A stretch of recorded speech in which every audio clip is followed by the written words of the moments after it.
올해 동지는 특별합니다. 음력 11월 초순에 드는 동지입니다. 우리 조상들은 이것을 애동지 또는 애기동지라고 불렀습니다. 동지에는 을의 팥죽을 먹습니다. 하지만 애기동지에는 팥죽을 먹지 않았습니다. 왜 그랬을까요? 동지는 음력 11월에 반드시 듭니다. 그래서 음력 11월을 동지달이라고 부릅니다. 이 동지달에 언제 동지가 드느냐에 따라 이름이 달라집니다. 초순, 음력 11월 1일부터 10일 사이에 드는 동지를 애동지라고 합니다. 중순, 음력 11월 11일부터 20일 사이에 드는 동지를 중동지라고 합니다. 하순, 음력 11월 21일 이후에 드는 동지를 노동지라고 합니다. 올해는 음력 11월 9일에 동지가 듭니다. 그래서 애기동지입니다. 애기동지에는 팥죽 대신 파시루떡을 먹었습니다. 집안에 어린아이가 있으면 더욱 그랬습니다. 왜 그랬을까요? 그 이유를 아시면 우리 조상들의 깊은 지혜에 감탄하게 됩니다. 동지는 1년 중 밤이 가장 길고 낮이 가장 짧은 날입니다. 태양이 가장 약한 날입니다. 하지만 이날을 기점으로 해가 다시 길어집니다. 그래서 조상들은 동지를 태양이 부활하는 날이라고 여겼습니다. 작은 설이라고 불렀습니다. 설 다음 가는 큰 명절로 지냈습니다. 동지를 지나야 한 살 더 먹는다는 말도 여기서 나왔습니다. 동지 팥죽을 먹어야 진짜 나이를 한 살 더 먹는다는 말도 있습니다. 그만큼 동지는 우리 조상들에게 중요한 날이었습니다. 오늘은 애기동지에 얽힌 이야기를 들려드리겠습니다. 삼신할머니 이야기, 팥죽과 파시루떡 이야기, 그리고 우리 조상들의 육아 지혜를 말씀드리겠습니다. 부디 편안한 마음으로 들어주십시오. 동지하면 가장 먼저 떠오르는 것이 팥죽입니다. 왜 동지에 팥죽을 먹을까요? 이 풍습은 중국에서 전해졌습니다. 중국의 옛책 형초세 시기에 이런 이야기가 있습니다. 옛날 공공씨라는 사람의 아들이 있었습니다. 망난이였습니다. 나쁜 짓만 하고 다녔습니다. 그런데 동짓날에 죽었습니다. 죽어서 역신이 되었습니다. 전염병을 퍼뜨리는 귀신이 되어 마을을 괴롭혔습니다. 사람들이 천연두에 걸려 죽어나갔습니다. 그런데 이 망난이 아들이 살아생전에 팥을 무서워했습니다. 그래서 사람들이 팥죽을 쑤어 집안 곳곳에 뿌렸습니다. 그러자 역신이 물러갔습니다. 전염병이 사라졌습니다. 그 후로 동짓날에 팥죽을 먹기 시작했다고 합니다. 우리나라에서도 팥의 붉은색을 특별하게 여겼습니다. 붉은색은 양의 색깔입니다. 해의 색깔입니다. 생명의 색깔입니다. 음의 기운을 쫓아내는 힘이 있다고 믿었습니다. 그래서 경사스러운 일이 있을 때도 팥죽을 쑤었습니다. 재앙이 닥쳤을 때도 팥죽을 쑤었습니다.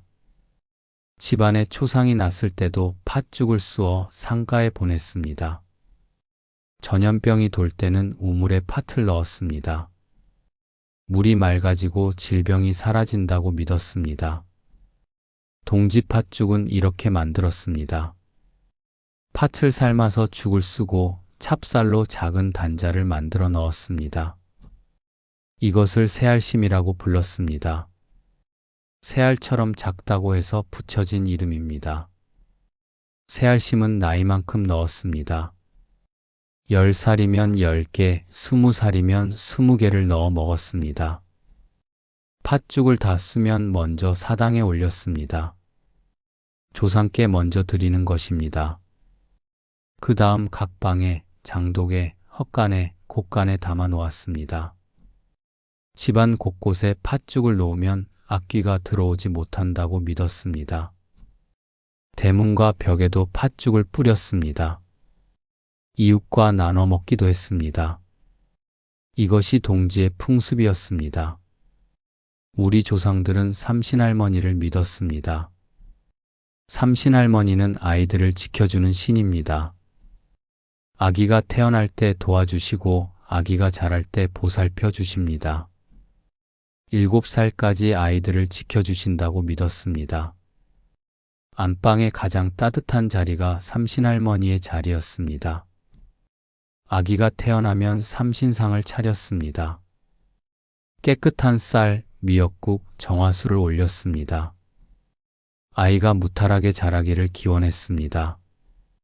첫돌이 되면 수수팥떡을 만들어 이웃에 돌렸습니다. 붉은 팥이 애군을 쫓는다고 믿었기 때문입니다. 삼신할머니께 감사드리는 의미도 있었습니다.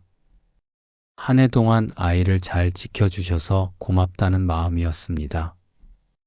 10살까지 잘 지켜주십사 하는 기원도 담았습니다. 삼신할머니는 제주도에서는 삼승할망이라고 불렸습니다. 출산과 양육을 관장하는 가장 중요한 신이었습니다.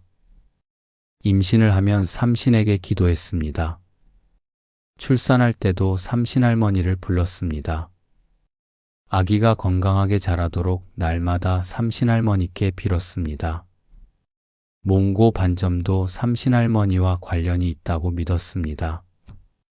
아기가 세상으로 나올 때 삼신할머니께서 엉덩이를 톡 치셔서 숨을 쉬게 하신다는 이야기가 전해집니다. 그 자국이 몽고 반점이라는 것입니다. 물론 전설이지만 삼신할머니에 대한 믿음이 얼마나 깊었는지 알 수 있습니다. 우리 조상들에게 삼신할머니는 단순한 미신이 아니었습니다. 아이를 지켜주는 고마운 존재였습니다. 의학이 발달하지 않았던 옛날 어린아이가 무사히 자라는 것은 기적이었습니다. 그래서 더욱 삼신할머니를 믿고 의지했습니다. 부처님께서도 말씀하셨습니다. 모든 생명은 소중하다고, 특히 어린 생명은 더욱 귀하게 여기고 보살펴야 한다고 하셨습니다. 그런데 왜 애기동지에는 팥죽을 먹지 않았을까요? 바로 삼신할머니 때문입니다. 애기동지에 팥죽을 쓰면 삼신할머니께서 아이들을 돌보지 못하신다고 믿었습니다. 팥죽의 강한 양기가 삼신할머니를 가려버린다는 것입니다. 삼신할머니가 안 보이면 아이들을 지켜줄 수 없습니다. 그러면 아이들이 병에 걸립니다. 나쁜 일이 생깁니다. 그래서 애기동지에는 팥죽을 쓰지 않았습니다. 또 다른 이유도 있었습니다. 팥죽을 끓일 때 보글보글 기포가 생깁니다. 그 기포처럼 아이들 피부에 부스럼이 생긴다는 속설이 있었습니다. 피부병이 생긴다고 믿었습니다. 요즘으로 치면 두드러기나 습진 같은 것을 염려한 것입니다. 그래서 애기동지에는 팥죽을 피했습니다. 특히 집안에 어린아이가 있으면 더욱 조심했습니다. 갓난아기가 있으면 절대 팥죽을 쓰지 않았습니다. 7살 이하의 아이가 있어도 마찬가지였습니다. 삼신할머니께서 지켜주시는 나이이기 때문입니다. 그렇다고 동지를 그냥 넘기지는 않았습니다. 팥죽 대신 다른 것을 만들었습니다. 바로 팥시루떡입니다. 같은 팥을 쓰지만 형태를 바꾼 것입니다. 죽이 아닌 떡으로 만든 것입니다. 왜 떡은 괜찮고 죽은 안 될까요? 팥죽은 삶아서 푹 끓인 것입니다. 붉은 물이 우러나오고 보글보글 끓으며 기포가 생깁니다. 강한 양기가 뿜어져 나옵니다. 이것이 어린아이에게는 부담이 된다고 여겼습니다. 하지만 팥시루떡은 다릅니다.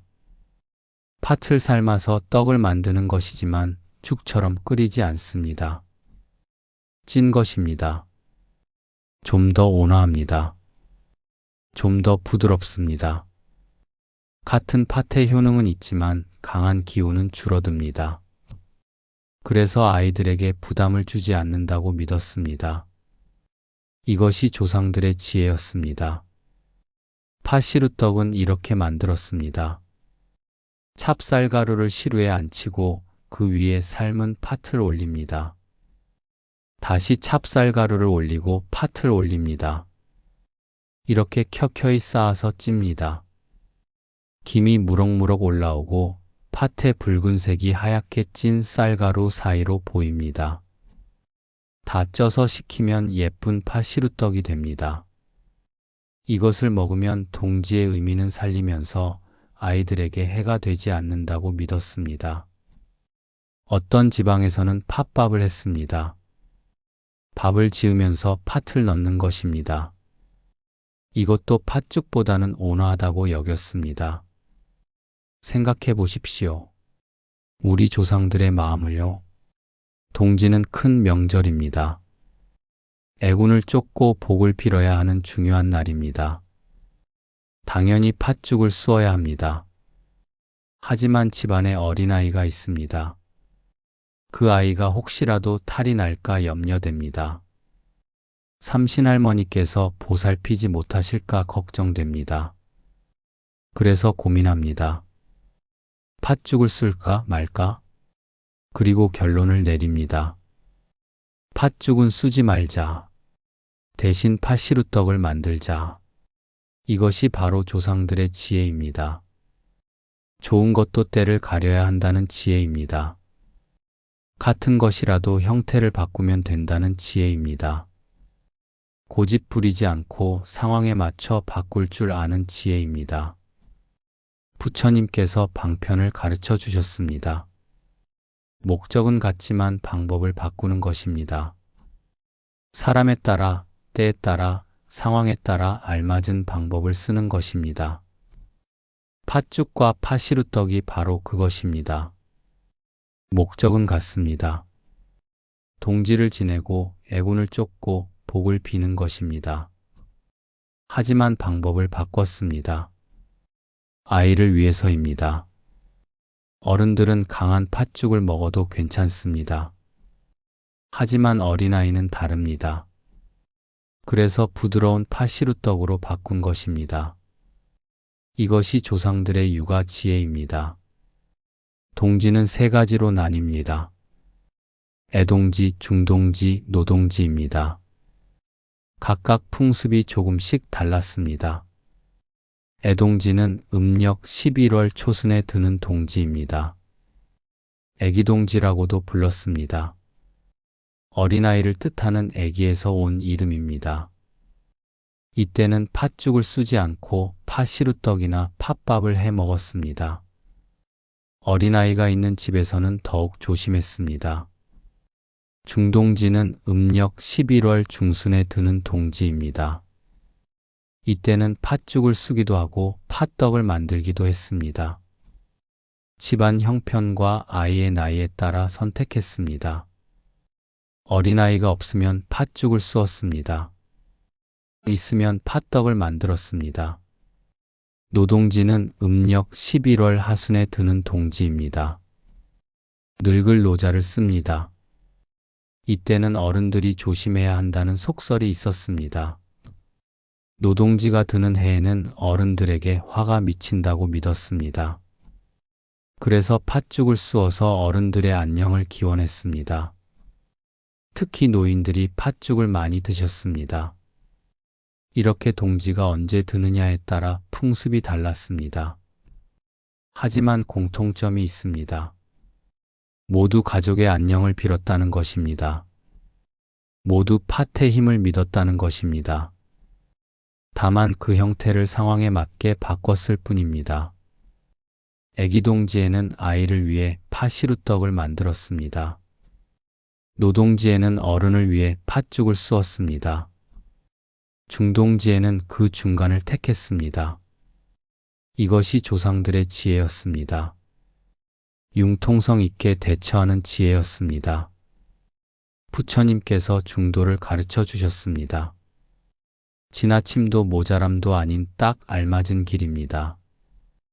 애동지, 중동지, 노동지의 풍습도 중도의 실천입니다. 상황을 보고 때를 살펴서 알맞게 행하는 것입니다. 동지에는 팥죽 말고도 많은 풍습이 있었습니다. 먼저 버선을 선물했습니다. 동지부터 섣달금음까지 집안의 며느리들이 시할머니, 시어머니, 시누이, 시고모에게 버선을 지어 바쳤습니다. 버선에는 풍년과 다산을 기원하는 의미가 담겨 있었습니다. 또한 동지의 새 버선을 신고해 그림자를 밟으면 수명이 길어진다고 믿었습니다. 그래서 동지연말이라는 말이 생겼습니다. 동지의 버선을 바친다는 뜻입니다. 또 다른 풍습은 달력을 나눠주는 것이었습니다. 조선시대에는 관상감에서 새 달력을 만들어 궁에 바쳤습니다. 임금은 동문지보라는 옥새를 찍어 신하들에게 나눠주었습니다. 신하들도 서로 달력을 선물했습니다. 동지 즈음이면 다음 해 달력을 주고받았습니다. 제주에서는 귤을 진상했습니다. 제주 목사가 특산물인 귤을 임금께 올렸고 임금은 이것을 신하들에게 나눠주셨습니다. 또 재미있는 이름도 있습니다. 호랑이 장가가는 날입니다. 동지는 날씨가 춥고 밤이 깁니다. 호랑이가 교미하는 날이라고 해서 이런 이름이 붙었습니다. 민간에서는 부적으로 앞귀를 쫓기도 했습니다. 뱀 사자를 써서 벽이나 기둥에 거꾸로 붙였습니다. 뱀이 들어오지 못하게 하려는 것이었습니다. 서당에서는 동짓날에 입학식을 했습니다. 동지 이후로 해가 길어지므로 아이들이 학문을 깨우쳐 밝게 자라기를 바라는 마음에서였습니다. 이렇게 동지는 다양한 풍습이 있는 큰 명절이었습니다. 모두 가족의 안녕과 새해의 복을 비는 마음에서 나온 것들이었습니다.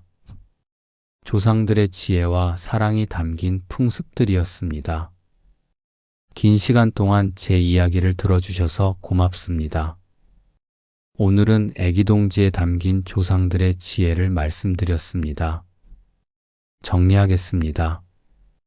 첫째, 동지는 세 가지로 나뉩니다. 애동지, 중동지, 노동지입니다.